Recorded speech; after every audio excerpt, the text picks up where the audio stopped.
চেয়ে দেখো কত সুন্দর প্রকৃতি তোমার চারপাশে। চলো আমরা সৃষ্টির শুরুতে ফিরে যাই, দেখি বাইবেল আমাদের সে বিষয়ে কি বলে।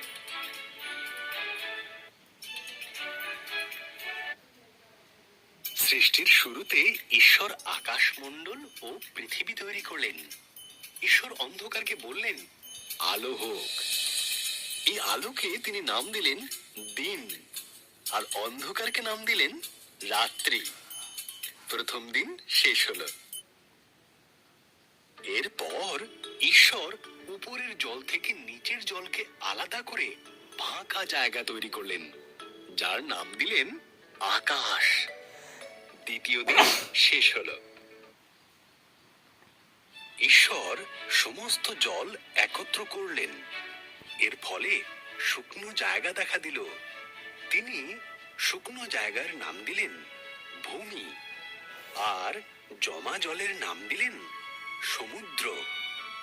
তারপর তিনি তৈরি করলেন ঘাস, শস্য ও গাছপালা।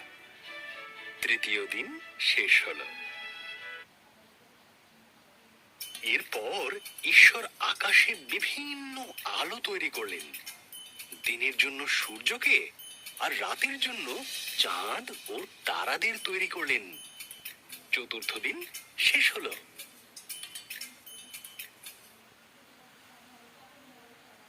ঈশ্বর মাছেদের সৃষ্টি করলেন জলে সাঁতার কাটার জন্য, আর পাখিদের সৃষ্টি করলেন আকাশে ওড়ার জন্য। তোমাদের সন্তান হোক, তিনি তাদের বললেন, তোমরা বংশবৃদ্ধিতে ও সুরে পৃথিবীকে ভরিয়ে দাও। পঞ্চম দিন শেষ হলো। এরপর ঈশ্বর পশুদের সৃষ্টি করলেন। তিনি গৃহপালিত পশু, বন্য পশু ও সরীসৃপ প্রাণী তৈরি করলেন। ঈশ্বর বললেন, আরো একটি সৃষ্টি বাকি আছে, যা সবার মধ্যে অত্যন্ত মূল্যবান।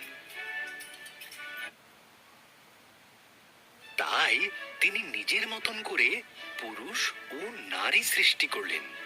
তিনি বললেন, তোমাদের সন্তান হোক, পৃথিবীর দায়িত্ব নাও, মাছ ও পশু পাখিদের যত্নে রেখো।